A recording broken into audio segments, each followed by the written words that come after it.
Bienvenue sur le podcast Bro Working. Nous sommes François et Kevin, deux frères entrepreneurs et sportifs. Ensemble, nous décortiquons les clés de l'entrepreneuriat et les secrets pour se sculpter un physique et un esprit solide. Notre ambition avec ce podcast, t'inspirer et te rendre déterminé. Si on peut t'apporter ne serait-ce que 1% de motivation et de discipline, l'objectif du podcast sera déjà atteint. Les épisodes sortiront sur toutes les plateformes de streaming audio et sur YouTube. Quelle que soit la plateforme, abonne-toi pour ne rater aucun épisode. Salut Kevin, comment vas-tu ? Bah écoute, ça va François, je vais plutôt bien. J'ai quand même quelque chose de regrettable à déclarer, à savoir le comportement de certains clients et le comportement de la plupart des mecs qui me suivent sur Instagram. Donc dans l'ordre, moi je voudrais d'abord passer un petit coup de gueule pour tous ceux qui ne passent pas à l'action, et je développerai ensuite. Et toi, tu voulais pousser un coup de gueule sur autre chose ? L'idée c'est de pousser un... Alors, il y a deux choses. La première pour les entrepreneurs qui nous écoutent et puis la seconde pour ceux qui ne sont pas forcément entrepreneurs. Pour les entrepreneurs qui nous écoutent, c'est... vous savez à quel point avoir des impayés c'est pénible. Vous savez à quel point avoir des retards de paiement c'est pénible. Vous l'avez déjà tous vécu, c'est obligatoire, surtout les entrepreneurs indépendants qui sont tout seuls. Toi et moi, Kevin, ça nous arrive, ça peut nous arriver, ça nous arrive encore et ça nous arrivera toujours. Donc déjà, quand on est entrepreneur, je trouve que la moindre des choses, c'est quand on subit ça, de ne pas le faire subir à d'autres entrepreneurs, c'est-à-dire que normalement, tu sais ce que ça fait, tu le fais pas aux autres. Donc ça, c'est une première chose. Ça s'appelle être professionnel, en fait. Être professionnel, tu honores tes dettes. Tu honores tes prestations et tu investis dans une formation professionnelle comme la mienne. Normalement, si tu es professionnel, tu l'appliques aussi. Mais bon, ça après, c'est chacun fait ce qu'il veut. Si les gens n'appliquent pas les formations et ne passent pas à l'action, comme tu dis, et ça va être à mon avis ce que tu vas développer, c'est pas grave, c'est leur sauce. Par contre, il faut respecter ses obligations financières.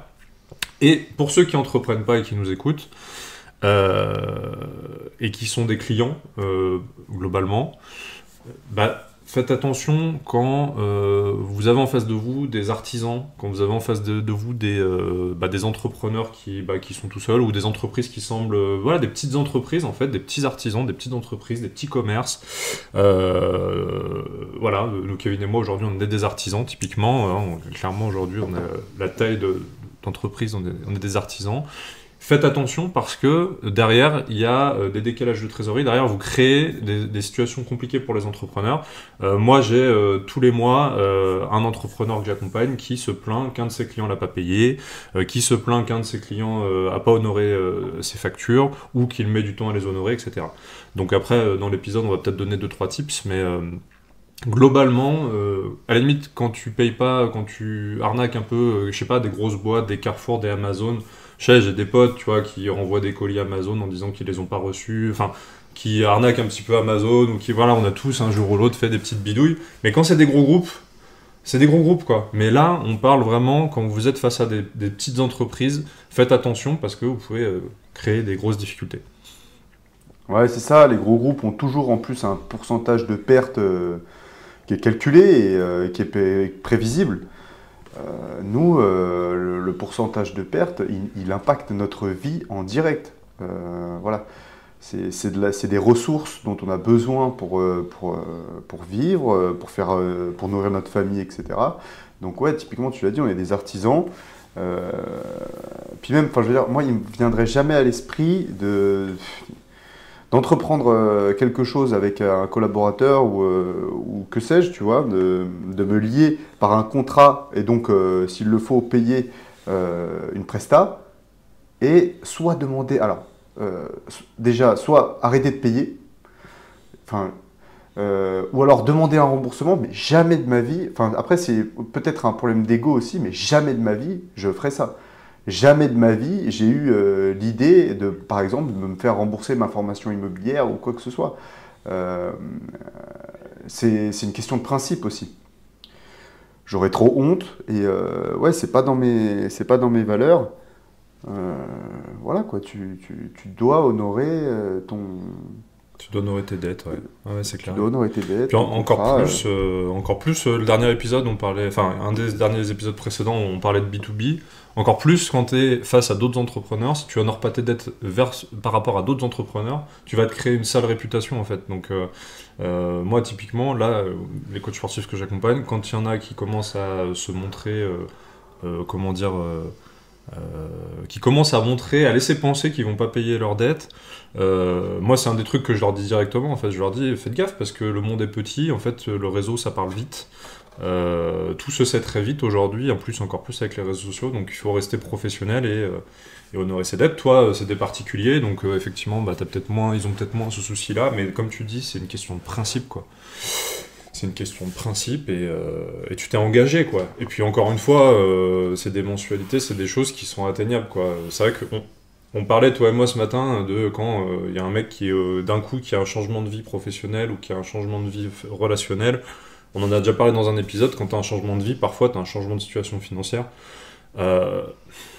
À de rares exceptions près, tu peux toujours te démerder pour payer tes dettes en fait. Tu bosses le week-end, tu vas faire des remplacements, tu fais de l'intérim, tu fais de la restauration, ça va, quoi. En fait, il y a un moment, quand tu dois 200 € à une entreprise, 200 € ça se trouve, il faut se bouger le cul évidemment. Ah, après, tu as des situations exceptionnelles, hein, je dis pas, mais là, toi et moi, les cas qu'on a eu d'impayés pour nos entreprises respectives, c'est pas des mecs qui, pour moi, étaient dans l'impossibilité totale, tu vois, Non, de puis payer, même, tu quoi. vois, ça fait partie du processus.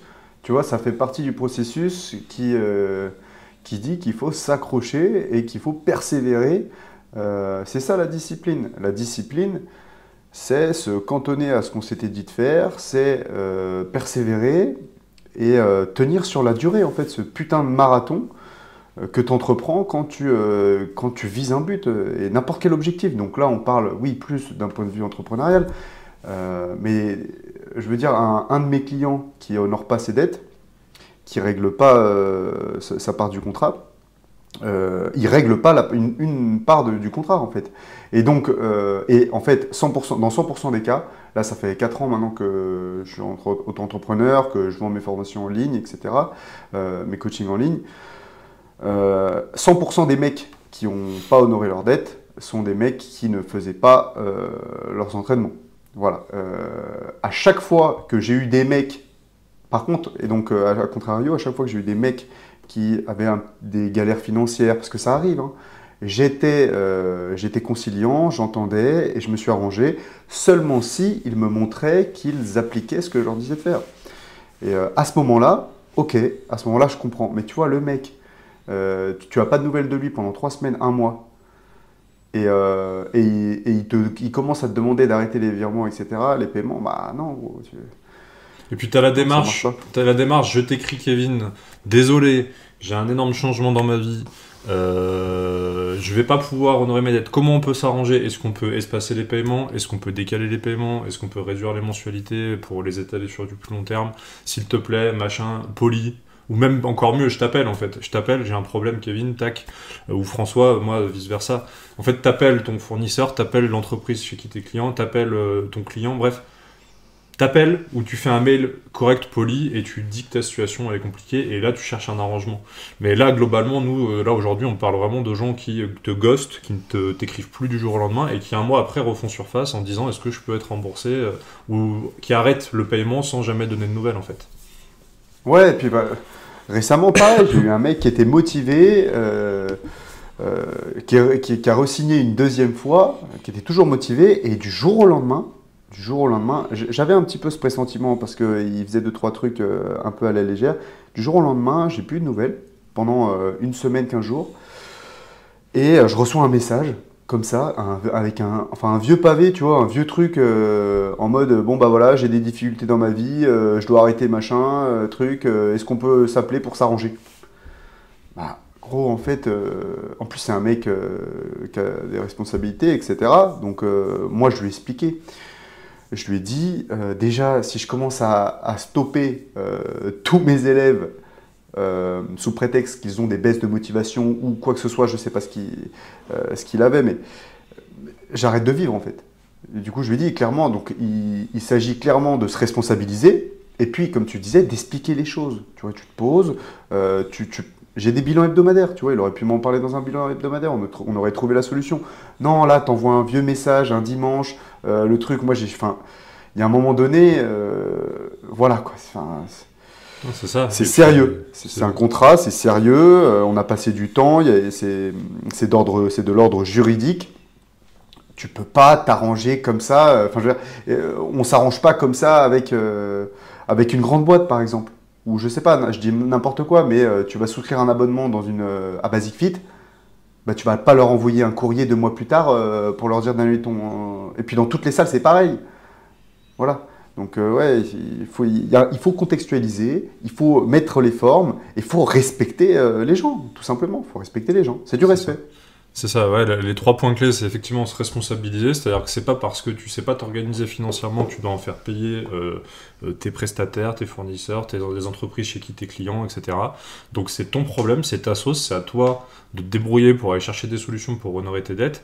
Effectivement, dans un second temps, c'est expliquer le contexte, chercher un compromis. Et après, dans un troisième temps, c'est pas compliqué, il y a la loi en fait à un moment. Donc moi aujourd'hui, mes clients, c'est tout de suite, je leur dis voilà, on peut s'arranger. Généralement, je rallonge peut-être parfois effectivement les mensualités, etc.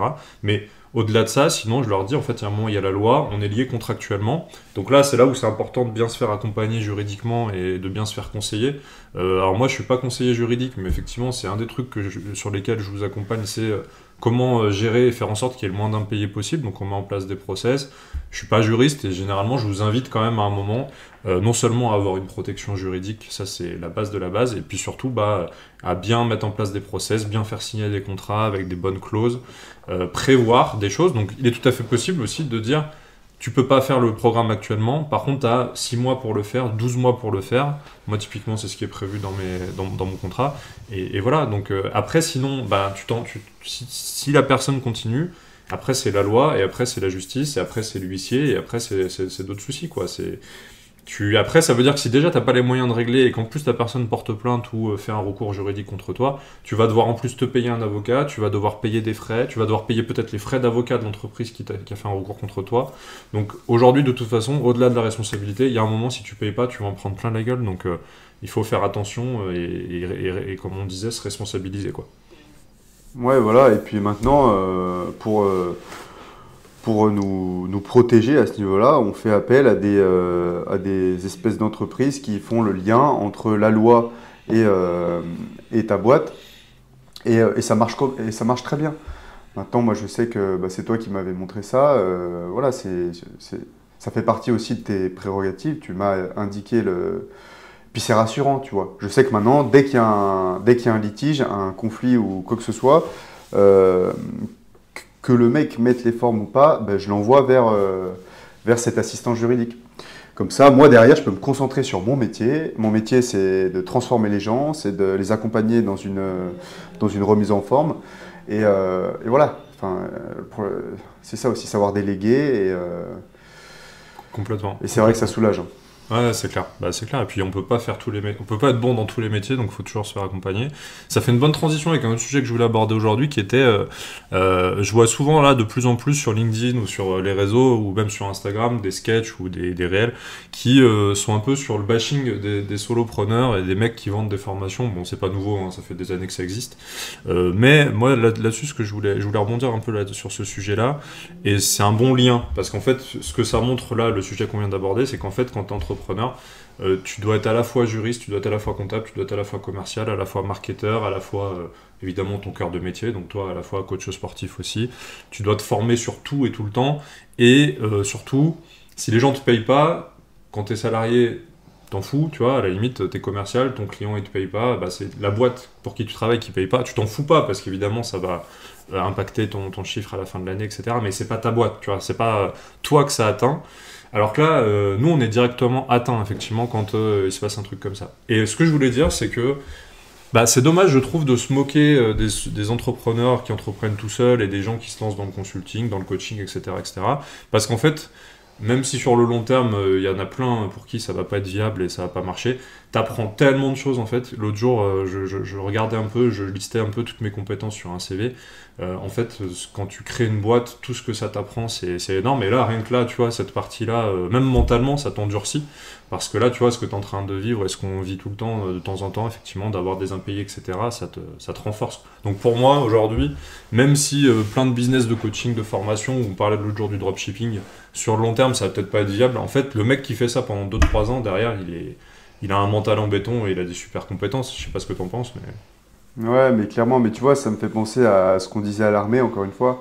Je ramène beaucoup de choses à l'armée, c'est normal, c'est 7 ans de ma vie, donc forcément ça marque. Et on disait l'armée 400 métiers, parce qu'effectivement il fallait que tu étais multicasquette, hein, quand tu devais tondre la pelouse, tu étais jardinier, tu étais paysagiste à tes heures perdues, tu étais plein de choses, tu vois, tu es agent d'entretien, Ouais, couteau suisse. multicasquette. Ouais, tu étais un couteau suisse, donc tu es un athlète aussi, on te demande d'être un semi-athlète, ensuite on te demande de tirer, on te demande de faire tout un tas de choses qui font de toi un mec habile sur plusieurs compétences, en tout cas qui a plusieurs compétences. Et l'entrepreneuriat, c'est pareil. En fait, être entrepreneur, c'est vraiment maîtriser, c'est être un couteau suisse. Donc l'entrepreneuriat, 400 métiers aussi. Hein. Parce que comme tu dis, t'es vendeur, t'es créateur de contenu, ensuite tu pratiques dans ta discipline, donc moi je suis coach sportif. Peu importe ta compétence, peu importe ce que tu vends, tu dois le vendre. Donc communication, on le disait la dernière fois, vente, communication, juridique, plein de choses. Enfin, c'est très très riche. C'est très très riche et du coup je vais faire la transition vers le sujet que je voulais aborder, le passage à l'action. Très souvent, donc je vais parler pour le sport, mais je vais aussi l'évoquer sur l'entrepreneuriat parce que je l'ai vécu. Les gens ont peur de se lancer parce que tout n'est pas parfait. Les planètes ne sont pas alignées, mais je tiens quand même à dire que la perfection, c'est l'ennemi numéro 1 de l'exécution. Parce que, comme on le dit et comme tu me l'as déjà dit, fait est mieux que parfait. Et en fait, si tu attends que tout soit parfait, tu ne passes jamais à l'action parce qu'en fait, rien n'est jamais parfait. Rien n'est jamais parfait.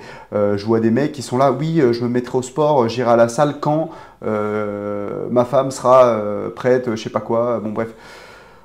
Un tas d'excuses au final qui font que en fait tu vas jamais à la salle. Oui, je vais pas à la salle parce que j'ai pas le bon équipement. Bah non, mais va à la salle en jean s'il faut, tu vois, mais passe à l'action. Il vaut mieux faire un petit peu de choses chaque jour plutôt que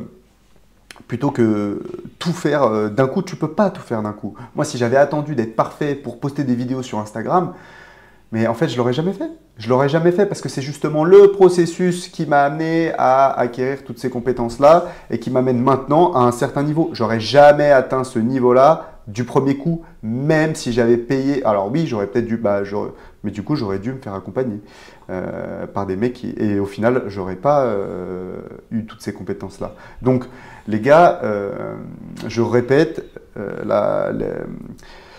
la perfection est l'ennemi de l'exécution. Attends pas d'être parfait, passe à l'action, mets-toi au sport. Au début, vas-y en jean s'il faut, vas-y avec peu de connaissances et ensuite, sur le tas, commence à te former, pourquoi pas, mais passe à l'action, quoi. Il faut accepter le chaos, je pense, en fait. Il faut accepter qu'il y a un moment où tu vas aller à la salle la première fois, où tu vas prendre un coach sportif la première fois, tu vas sortir de là, tu vas avoir des super courbatures, tu vas être hors de ta zone de confort, tu vas peut-être faire des mauvais mouvements, tu vas trouver que c'est la honte, etc. Pareil, tu vas monter ta boîte, la première fois que tu vas créer une communication, tu vas trouver que c'est pourri, tu vas aller voir une banque, tu vas faire une présentation de merde, un pitch de merde, tu vas essayer d'acheter un premier immobilier, tu vas te prendre 5 refus.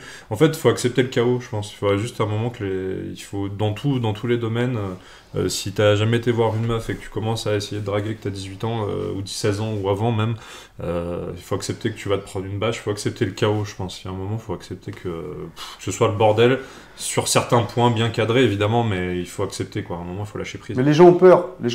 Bon, dans l'entrepreneuriat, tu vois, les gens ont peur de se, ça fait peur, montrer. Hein. Ça fait peur. Non, hein. mais regarde, les gens, tu montrais le bashing des solopreneurs, etc. En fait, forcément, tu sais, quand tu es de l'autre côté, tu te fous de la gueule de ceux qui entreprennent, etc., ceux qui vendent qui s'efforcent de vendre leur formation, mais derrière, t'es incapable de le faire.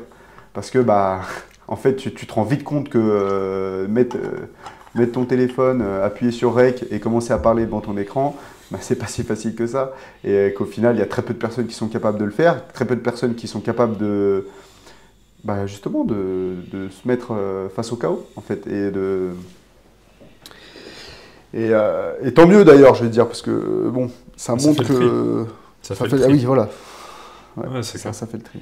C'est clair. Non, non, bah, c'est hyper important. Et d'ailleurs, généralement, les gens qui se moquent ou qui sont beaucoup dans la moquerie, c'est généralement des gens qui passent pas beaucoup à l'action, mais qui aiment bien se foutre de la gueule des gens qui passent à l'action. Donc, pour moi, j'ai envie de dire, faut passer à l'action à tout prix, même si ton premier business est merdique, même si ta première séance de sport est merdique, même si ta première drague est merdique. À un moment, faut y aller, il faut couper le cerveau en fait, et il faut accepter le chaos, il faut accepter que ça marche pas, il faut accepter que tu as peut-être.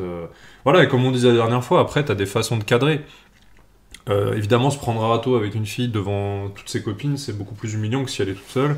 Évidemment que faire ta première vidéo sur les réseaux sociaux, sur un groupe privé, ça va être beaucoup moins peut-être humiliant que si tu le fais sur le réseau social où tu as déjà tous tes proches dessus.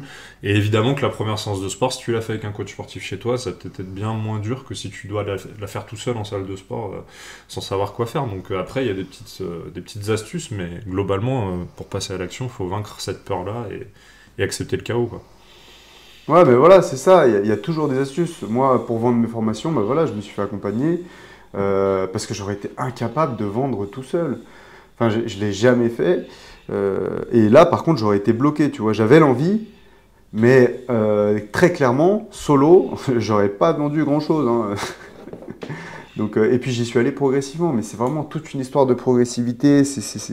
Ce passage à l'action, là, je te jure, c'est ces coachs ou ces gens-là que j'entends dire oui, j'attends que un tel ou un tel soit prêt, j'attends d'être prêt, j'attends le bon moment, j'attends le déclic. Mais gros, en même temps, bah, tous ces gens-là, je leur dis, c'est moi votre déclic en fait.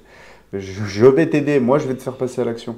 Et c'est pour ça que j'aime bien dire que je suis le déclic des gens qui en veulent. C'est que, c'est que quelque part, quand tu te sens impuissant face à une situation, face à un objectif, quand tu crois que c'est inaccessible, en fait, tout est accessible, mais il faut juste s'en donner les moyens. C'est bateau, c'est encore enfoncer des portes ouvertes, on va faire plaisir à notre pote d'Instagram, mais c'est tellement la vérité.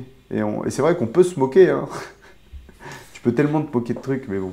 Ah bah, à In partir du fine, moment où tu passes à l'action, c'est forcément imparfait, donc tu peux forcément être critiquable, quoi. ouais, c'est ça, t'es la cible. Mais en fait, c'est ça. Mais que ce soit dans le sport ou dans l'entrepreneuriat, passer à l'action, te mettre dans un nouveau sport, c'est se mettre à l'épreuve. Donc c'est déjà une bonne chose. Mais par exemple, je vois quand on est allé en salle d'haltéro, c'était pas évident de se confronter à tous ces mecs qui étaient forts. Ou pareil en boxe, tu vois. En boxe, t'es là, tu te prends des patates en plus, donc si tu veux, c'est encore pire. Non, c'est très honorable de passer à l'action. Faut vraiment être faut vraiment être au courant que l'échec, ça fait partie du processus à 100% et que voilà, c'est Accepter le inévitable. chaos, quoi. Accepter l'échec, accepter le chaos, et c'est clair. Et il y avait un autre sujet que je voulais aborder aussi, du coup c'est bien, on fait un peu du tac au tac sur les sujets. D'ailleurs, je trouve que ce truc d'aller tailler des entrepreneurs en se moquant, en disant voilà, de toute façon aujourd'hui tout le monde se lance dans les formations, le consulting, le coaching, c'est que du bullshit. Ça me fait penser peut-être au sujet aussi qu'on avait abordé la dernière fois, est-ce que le dropshipping ça apporte de la valeur, etc. Mais globalement, il y avait un thème que je voulais aborder qui est peut-être un petit du coup qui est assez perché peut-être ou assez intellectuel, mais je voulais tu sais parler des conflits horizontaux et des conflits verticaux. C'est une notion importante. Alors normalement, c'est une notion on en parle surtout en politique, mais ça peut faire lien avec ce qu'on dit là aussi. En gros, c'est un thème que je voulais aborder qui me paraît important aujourd'hui. En gros, un conflit horizontal, t'es dans une boîte. Le conflit horizontal, ça va être quand tu t'engueules avec les autres employés de ton niveau. Et dans une société, c'est pareil. Ça va être quand les pauvres, il y a un conflit de pauvre à pauvre, tu vois. Donc ça, c'est un conflit horizontal. Et le conflit vertical, c'est quand il y a un conflit entre personnes de différents niveaux. Donc par exemple, au sein d'une entreprise, des salariés font grève et veulent emmerder le patron. Ça, c'est un conflit vertical. Et quand tu es dans une société, dans un pays, dans une nation, effectivement, s'il y a une révolution, que les gens se rebellent contre l'autorité, ça va être un conflit vertical. Et globalement, c'est un thème qui me paraît important. Alors c'est peut-être un thème un peu plus politique, mais ça rejoint un peu ce truc de quand tu vas tailler des entrepreneurs, des petites entreprises, et quand tu vas t'attaquer à des petites entreprises ou à des petits entrepreneurs, Tu portes pas tes couilles. Tu portes pas tes couilles parce que globalement, les reproches qui sont faits à ces petits entrepreneurs, généralement, bah, c'est, comme on disait la dernière fois, le mec va pas apporter de valeur, il va vendre du bullshit, je sais pas quoi, il va donner des arguments un peu de vente un peu bidons, mais c'est des reproches que ces gens-là ne vont jamais aller faire à des grosses multinationales et à des gens qui ont vraiment un vrai pouvoir de nuisance sur le monde. Et du coup, globalement, je trouve que la bonne attitude à adopter, c'est toujours de se poser la question, conflit vertical, conflit horizontal, de se dire, plutôt que de ne pas porter mes couilles et de m'attaquer à plus faible que moi ou à des gens de mon niveau, peut-être d'aller regarder un petit peu plus haut, de lever un peu le nez, tu vois, et d'aller regarder un petit peu ce qui se fait au-dessus, sur des gens qui ont bien plus de pouvoir et d'influence. Et typiquement en France aujourd'hui, c'est un peu ça quand on te dit que c'est à cause de, je sais pas, à cause des musulmans par exemple, qu'il y a des problèmes en France. Typiquement, ça c'est un conflit horizontal. C'est un conflit horizontal parce que on va se mettre sur la gueule. Le but c'est de se mettre sur la gueule entre juifs, chrétiens, musulmans, le peuple entre le peuple, tu vois. Et l'objectif, pas l'objectif, mais disons que les conséquences, c'est que bah, du coup, on se fait la guerre entre nous, mais pendant ce temps, les mecs qui ont le pouvoir, en fait, ils s'en foutent, ils sont tranquilles. Donc l'idée, c'est toujours de se dire, de porter un peu ses couilles et de, toujours quand on a une critique à apporter, de regarder en fait si la personne n'est pas plus faible que soi, parce que s'attaquer au plus faible, c'est vraiment le pire truc pour des gens qui n'ont pas de couilles, c'est de s'attaquer au plus faible. Et de toujours se dire, bah voilà, c'est ça. Bah, c'est toujours de se dire, je vais essayer dans ma critique de regarder à des plus puissants, parce que là, pour le coup, tu portes un peu plus tes coronesses et tu vas peut-être avoir plus d'impact aussi, quoi. Voilà. Mais je voulais parler de ça.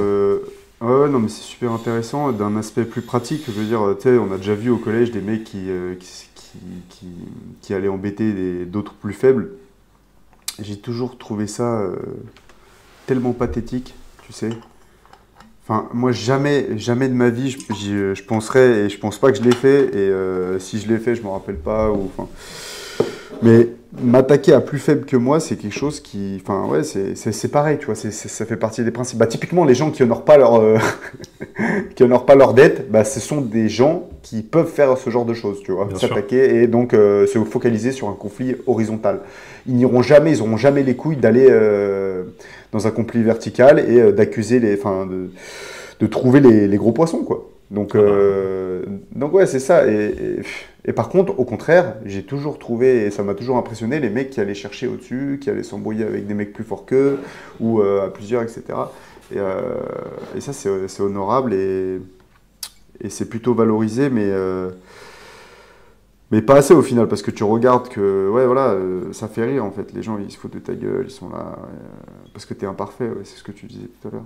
Ah oui, c'est clair. Là, actuellement, c'est Oussama Hamar, machin, l'enculé, oui. truc, machin. Oui, non, mais d'accord, mais ça va, en fait, tu vois, 2 minutes, quoi.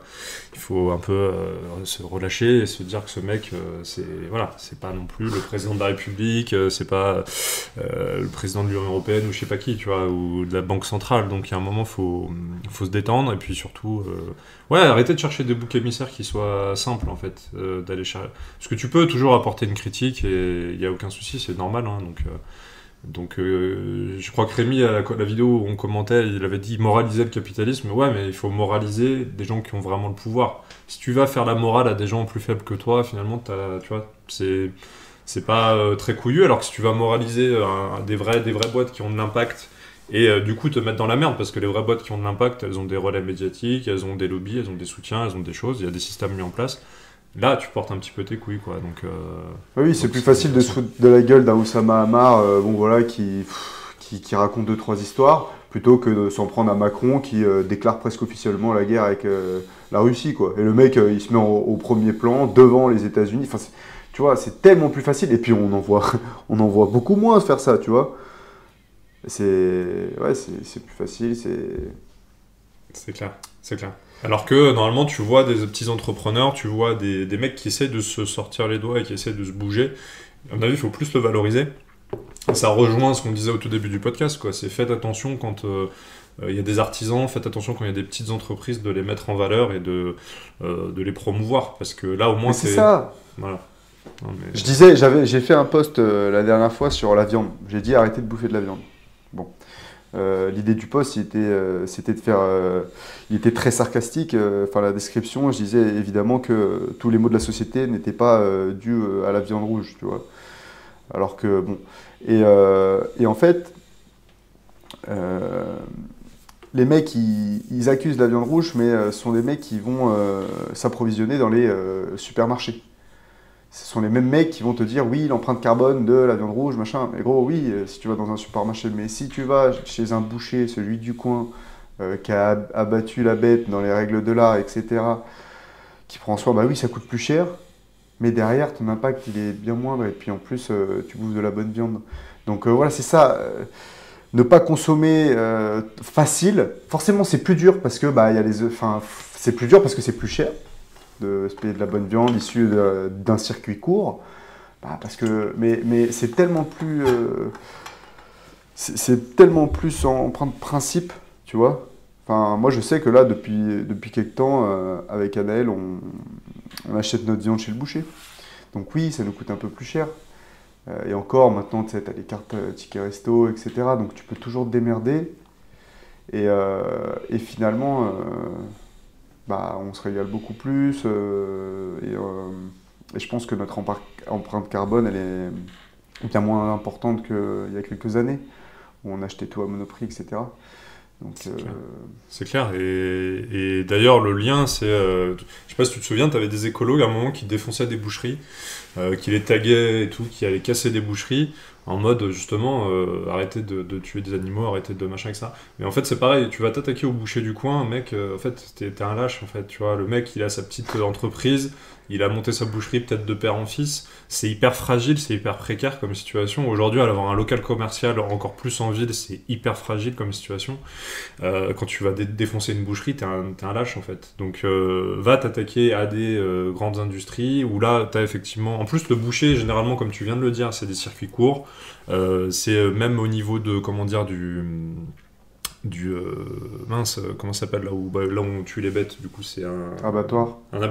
Même au niveau de l'abattoir, généralement les boucheries vont se fournir dans des abattoirs qui sont, enfin vont faire abattre des bêtes, etc., dans des endroits bien plus éthiques que les grandes surfaces où là pour le coup t'as des abattoirs qui sont clairement industriels et qui sont dégueulasses et où il y a de la maltraitance animale. Il faut s'attaquer aux bonnes causes en fait. Il faut vraiment s'attaquer aux bonnes causes et protéger les causes les plus fragiles et voilà, se concentrer sur peut-être du conflit plus vertical, ou de la critique, ou de la moralisation verticale, plutôt que de rester bien horizontal, soit sur plus faible que soi, soit sur aussi fort que soi, en fait. C'est pas... Voilà. Moralité, attaquez-vous à des combats difficiles. Contre vous-même, à commencer contre vous-même. À commencer contre vous-même, voilà, ouais. Tout à fait. Plutôt que s'attaquer à... Enfin, tu vois, tu rigoles si tu veux, rigoler de tout, mais il faut avoir conscience, quoi. Faut quand même avoir conscience que... Après, bon, c'est vrai que bon, dans la profession, entrepreneuriat, bon, pour avoir un autre mot, c'est vrai qu'il y en a qui se ridiculisent un petit peu, tu vois. Je pense à ceux qui vendent des formations trading, etc., où effectivement, oui, Malombo derrière, oui, machin. Là, force est de constater que ils sont ridicules. Mais oui, et quand bien même ils sont ridicules, les mecs, ils ont quand même... ils essayent de, tu vois, ça reste des entrepreneurs. Maintenant, oui, il faut faire attention, il y a des voleurs, mais c'est comme partout, il y a des trous de balles, et c'est eux qui ternissent un petit peu l'image du solopreneur, je pense.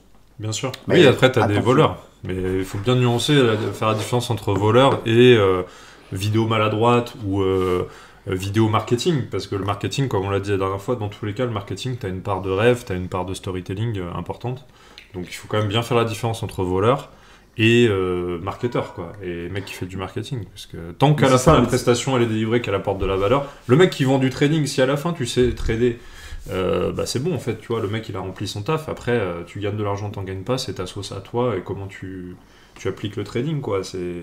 Mais je suis d'accord avec toi que pour moi le trading, ça me fait pas rêver les vidéos de trading, mais à compétence égale, un mec qui se lance en indépendant pour apprendre le trading versus un mec qui reste salarié en tant que commercial dans une boîte par exemple, je sais qu'au bout de 3 ans, lequel des deux va avoir le plus de compétences, c'est clairement celui qui aura essayé de lancer sa boîte dans le trading, quoi.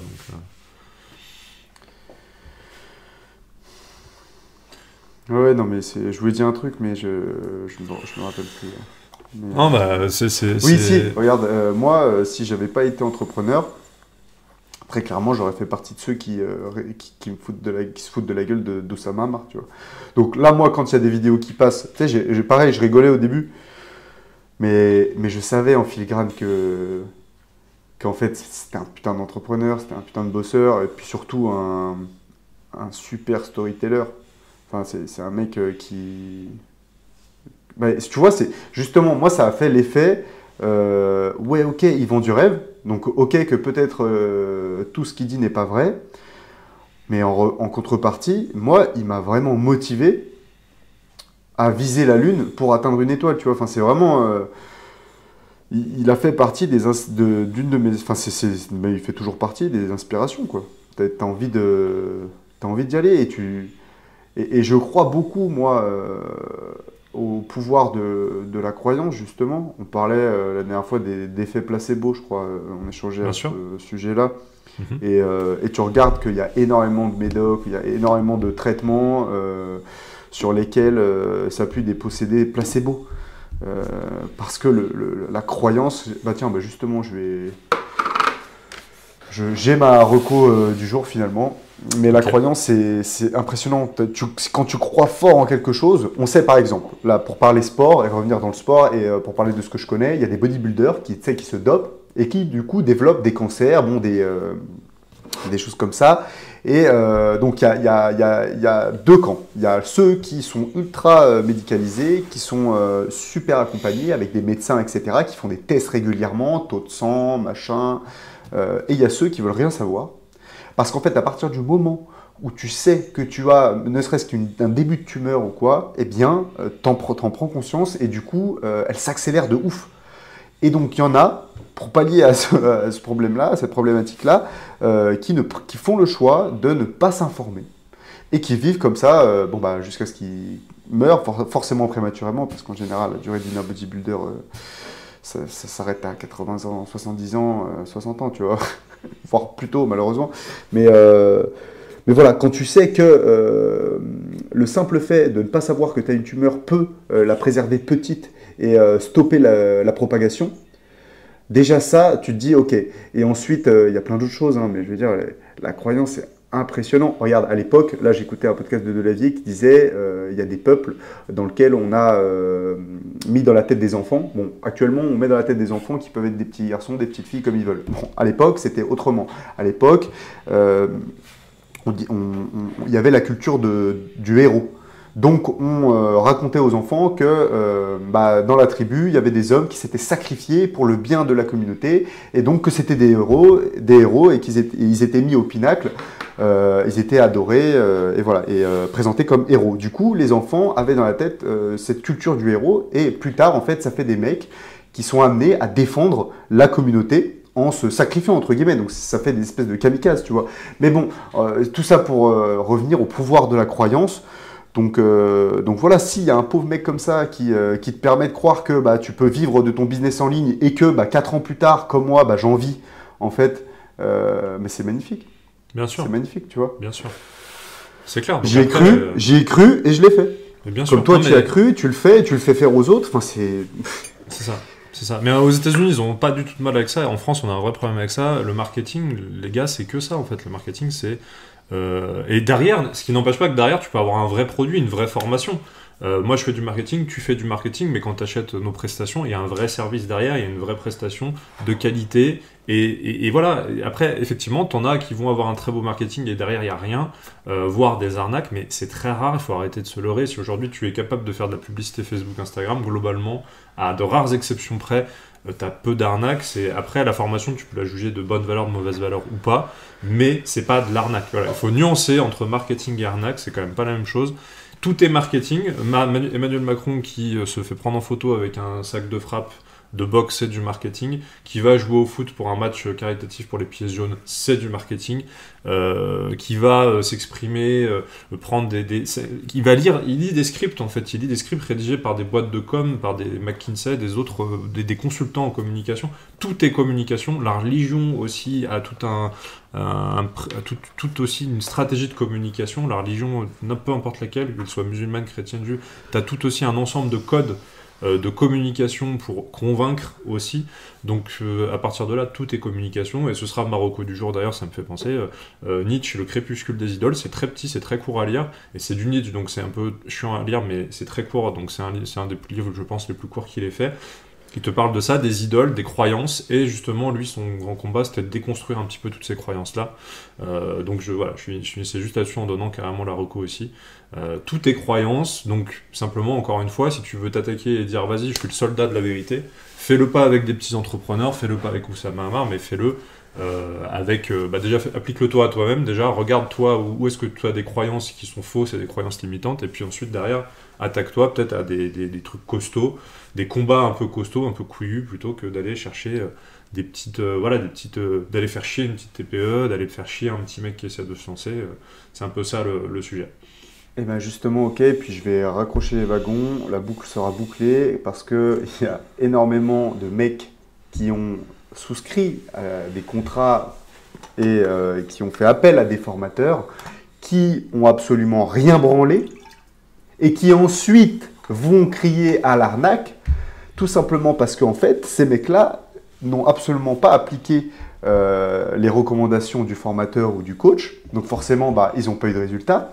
Et donc ensuite, ça va être les premiers en fait à crier à l'arnaque et à crier... Donc tu vois, il y a beaucoup de ça aussi. Hein. Moi, un élève, il vient dans mon accompagnement, il fait rien de ce que je lui dis. Il se barre, il demande un remboursement, il n'est pas satisfait, machin. Oui, mec, t'as rien branlé, c'est normal que t'as pas de résultat. T'as pas utilisé le produit. T'as pas utilisé le produit. T'as rien utilisé, t'as rien fait. Et il y a beaucoup de gens comme ça, Ouais, lui, j'ai pris sa formation, putain, ça m'a rien apporté, c'est un arnaqueur, je me suis fait voler 2000 balles, je me suis volé 3000 balles, etc. Ok, d'accord. Et du coup, t'appliquais ce qu'il disait de faire ou pas? Parce que tu sais, ah non, mais de toute façon, je comprenais rien. Ah bah. Voilà, et donc, bon... Ça me fait penser au réel, tu sais, le réel où le mec va à la salle de sport en voiture et il dit ça fait 6 mois que je suis inscrit à la salle de sport, j'ai toujours pas de résultat, donc j'y vais en personne pour voir ce qui se passe. Merci, c'est bon, on finira là-dessus. Voilà, donc moi, Marocco, c'est L'homme qui voulait être heureux de Laurent Gounel. Donc c'est un auteur français qui écrit des romans, développement personnel, etc. C'est un mec qui était à l'ancienne dans une grande boîte, qui a tout quitté pour devenir écrivain. Et donc là, et dans ce roman-là, L'homme qui voulait être heureux, il te raconte l'histoire d'un mec qui réussit grâce au pouvoir de la croyance. Et parce qu'il arrive à croire en ses rêves, en fait, tout simplement. Il arrive à croire en ce qu'il va devenir. Il faut croire quand même. Là-dessus. Il faut croire, parfois. Il faut se laisser croire des choses aussi. Positive. Ouais, positive. Bon, super. De toute façon, on n'est que croyance. On vit ce qu'on croit. Bien sûr. Le matin, tu te laves les dents parce que tu sais très bien, tu crois et tu le sais, en fait, que si tu te laves pas les dents, tu vas avoir les chicots pourris. Et elles vont tomber à 40 ans. C'est ça. Donc, tout ce que tu fais, c'est que de la croyance. Donc, à un moment donné, à nous de placer les bons curseurs, à nous de nous dire je crois en ceci, en cela, en fonction des convictions de chacun, etc. Et bien sûr, aujourd'hui, la notion d'horizontalité, de verticalité, tu vois, tu as bien fait de nous la donner. Amen. Je pense qu'on peut terminer là-dessus. Salut Kevin, salut à tous, très bonne journée, et puis on se dit à la semaine prochaine. Allez, salut François, à la semaine prochaine. Salut, bye.